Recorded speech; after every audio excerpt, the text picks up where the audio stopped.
Good news for Ko'olina beachgoers. The state says bacteria levels are now back to normal. The state health department's Clean Water branch issued a warning yesterday saying that the bacteria levels at Lagoon number 1 were above the warning threshold.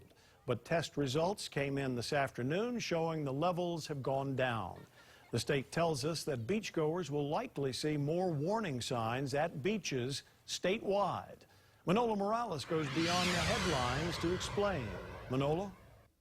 Joe, the state now has to follow new protocols because federal officials want the health department's Clean Water branch to alert the public more than ever. The warning signs were only up for a few hours, and even after they were taken down, some of the families were not quite ready to dive into the ocean. You still have some concerns. I do, but that's just, I'm pretty hyper vigilant with the kids, so I probably will tell them to stay out of the ocean and just play on the side. I think I can wait because if there's still bacteria, I don't want it getting all over me. The state says having the signs will be a more common sight. It's all part of complying with the Environmental Protection Agency's Clean Water Act. When the bacteria level hits a threshold of 130 per 100 milliliters of water, the state will be required to alert the public and put up warning signs.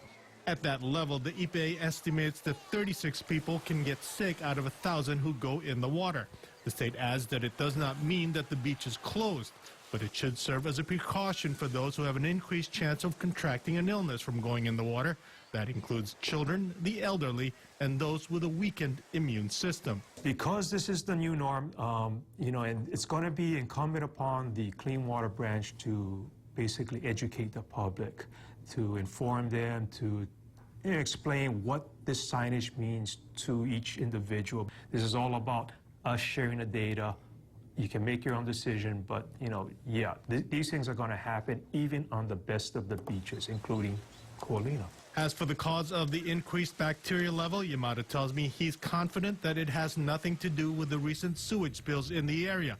State health officials say the higher levels of bacteria were probably caused by the recent high surf kicking up the sand near the shoreline, which had higher levels of bacteria underneath. The state tests the water at Lagoon 1 twice a month. With new protocols, it could mean that some beaches will not be tested as often because of staffing shortages.